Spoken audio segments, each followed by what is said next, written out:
Hey everyone, welcome back. It is Icon. Thanks for checking out another episode of Esports Analysis. Today, a little bit different. We are on board with ARCITYS. So no face cam, but it's definitely ARCITYS. You can tell at the top of the screen, he's got his little tag up there with all of his information. So we're on board with ARCITYS. He is running the AR. So again, that's that switch that was made probably 2 or 3 weeks ago. So we'll get to see how he plays Hackney Yard from an AR standpoint. A little interesting to see him inside the hardpoint just because normally your AR is a little bit outside, but I think at the moment both him and Formal are both running ARs, so I think they're trying out this 2 AR strat on Hackney Yard. They're going to battle, if you haven't seen in the kill feed in the bottom left and the left hand side of your screen, they're going to battle against OGLA. So Slasher, Kenny, JCap, Dashy, and TJ Halley. And I won't say too much about this one. You probably already know from the title, but let's just go ahead and let's get into the analysis. So as we start here, you can see that there are 10 seconds left in the current hardpoint, and not only was Chicago able to maintain their spawns, but they got a lot of time inside of P1, and that's something I've really been harping on lately, that if you're the team that spawns out, you have to make sure that if you're not flipping spawns, you have to get a lead inside of P1. So mini-map right above my head, right-hand side of your screen. Let's go ahead and let's draw that real quick. So Chicago ended up getting this spawn, which means as it rotates back to P2, we should know by now that P2 and P5 are the most critical hardpoints, especially P5, but we'll talk about that once we get there. If you're OGLA and you're spawning over here on the opposite side, then if you can't flank through green, if you can't get through middle, maybe you send 2 or 3 people towards mid. If you're not able to wrap around and flip these spawns, then you have to make sure that you're getting at least 30 or 40 points inside of P1. So if you don't even want to go for the switch, that's absolutely fine, right? Just send all of your people through top L, bottom L, and get control of P1. So that way, if you get 30 or 40 points inside of P1, now when it rotates back to P2, you're not going to be so far behind the sticks just because of the fact that if you have 40 points, even if you give up 50 points to Chicago at the end of P2, then it's a 10-point ball game, right? Whereas right now, we're already 20 seconds into P2, and you can tell that this lead is just going to balloon, right? By the end of the second hardpoint, I mean, we're talking about only being, what, a minute and a half maybe into this game. There's already a 50-point lead, and it's just going to get higher and higher. One thing that I'll point out real quick is that you just saw ARCITYS spawn back here on the right side. So the life before this, he spawned back right. And before he actually had an engagement, he was already all the way halfway through P1. And that's kind of a sign of, A, your team doing a really nice job of slaying out, but it's also a sign of, B, the other team, so OGLA, not being able to get kills and progress throughout the map. Let me show that real quick. So remember, Chicago had control of P2. If Chicago is getting kills in this area, that means that this game is super contested, right? That means all of the battles are going on right outside the hard point, and this is a sign that, okay, we might be close to having some other team. So having Chicago spawn out, maybe by green or over by P1. But if, what you just saw from ARCITYS, if ARCITYS is getting engagements in this area of the map, that means that it's been absolutely dominant so far. Because if you're spawning all the way over here, as you saw ARCITYS, and then he came up and he's able to make it all the way into P1, and he's able to travel this entire time without getting into an engagement, then they have control of the map, they have control of spawns, they have control of the hill, they're getting the time. And just like that, I mean, he was able to leave P2, get all the way through mid-map. He almost got a double right there, right on top of P3.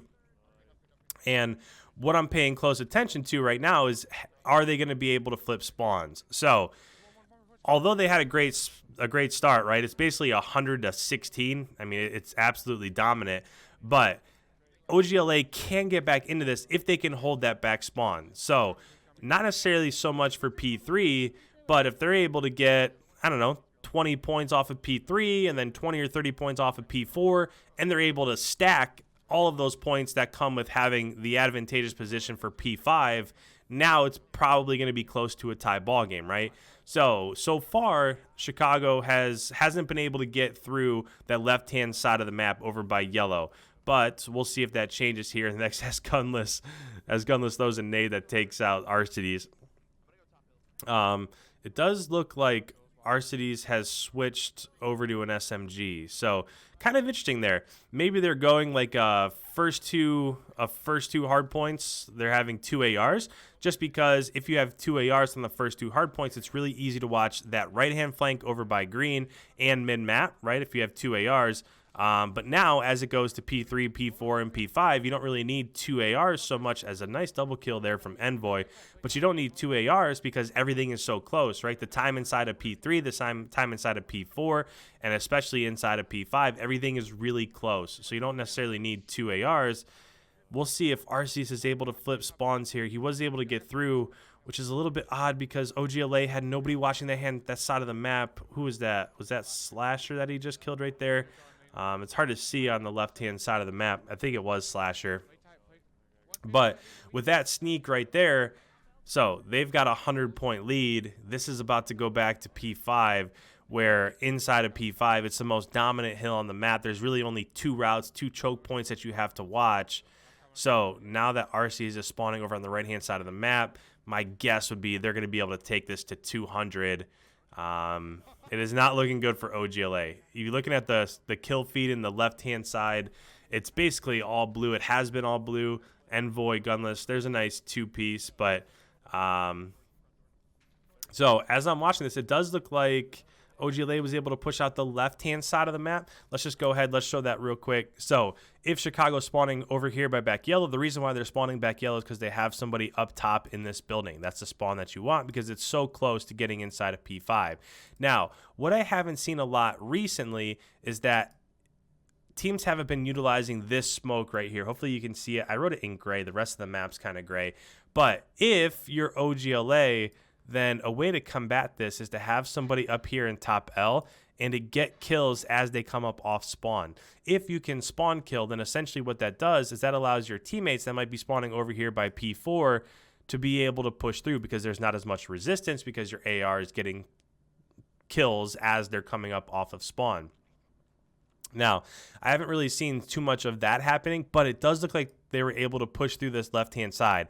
At one point in time, just 5 or 6 seconds ago, they had somebody heaven and there were 2 down. So let's see how this progresses. It does look like ARCITYS is already over there. He was the person inside of the hard point. So a lot of times what will happen is as your teammates come up off of spawn, if you're the person on the left side of the hard point, then as your teammates run into the hard point on the right-hand side, then you can go ahead and you can rotate out. But right now we are at 200 to 49. I mean, this is an absolute beatdown. So with that, let's go ahead. I can't imagine there's going to be too much time left of this current game. So let's give you a chance to listen in, hear their team comms, and be able to see what they're talking about in terms of strategy. Let's turn this up for you. One boy here. All right. I'm one shot too. Top stacks, B. There's 2 mid crates. There's gotta be mid crates. There's another kid AC hop. Well, he went top L, I think. I think he went top L. I think he's top L. Well, yeah, Brandon's top L. It's fine. We flip. Now, I'll just say real quick.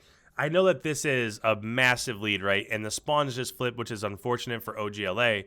But had OGLA been able to get, 40 points inside of P1, and then they're able to max all the points inside of P2, now it would be a 200 to, right at 100 points, 200 to 180. So the power of Hackney Yard Hardpoint is that you can stack hills like P1 and P2 or hills like P4 and P5. You can get a ton of points and you're able to come back.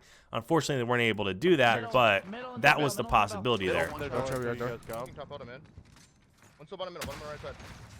Filling in right. He's still on mid. On mid weak. That's 2. Austin weak mid. Austin still weak mid. Back up. I have an issue. Up middle again. He did. Middle dead. Good job. Spawn green. I'm filling left. Left. So now that it's rotated back to P2, we'll see if they're able to win here. They have to get in. So as of right now, they need about 40 seconds to win. There are 44 seconds left on the current hard point. So as long as they hold down their current hill, they can win off of P2 And it looks like they're probably going to be able to do that, right? Look at where all the kills are going down. Whoever on the left-hand side of the map, there's somebody inside of P1, inside of Warehouse. ARCITYS is pushed up to mid-map here, and there's nothing else coming through mid-map. There they finally make it through the left-hand side, but we'll see if they're able to push through. They got 15 seconds left to do it. I'll send that middle. I'm one shot. He's going to be middle. They're going to be middle. Hide middle right now. Hide middle help. Weak teach. Good trade. Yeah, and with 6 seconds left, it looks like they're going to be nowhere near getting through right there. So that's going to be a dominant victory over OGLA. This is probably something that's good to see because as of lately, they've kind of been trading, right? If they're playing 5 hardpoints against Singularity and teams like that, it's kind of been a split. So this is a nice showing here from Chicago. We haven't really seen something like this too much as of late. Let's take a look at the scoreboard. Gunless was 29 and 18. Great map out of him. Envoy 24 and 17. Formal was 19 and 9. So I'm not looking at Formal as going double positive here. I'm looking at it as the fact that he only had 28 engagements. And if you're playing an entire map of Hardpoint and you only have 28 engagements, that means that your SMGs are doing a ton of work inside the hill and there's just nobody that's really flanking, right? He's just able to sit back with that AR and get kills. If you look down below, JCap 13 and 21, Kenny 15 and 23. Dashy had a good map. Dashy was the only one that was positive, but everybody else was negative. So with that, guys, if you're new around here, it's your first time you've seen my content, make sure you hit that subscribe button. I put out brand new videos like this every single day. If you guys have any comments whatsoever, make sure you put them down below. I love reading the comments and the interactions. Last but not least, please leave a like before you head on your way. And with that, guys, thank you so much for checking out another episode. I will catch you in tomorrow's upload.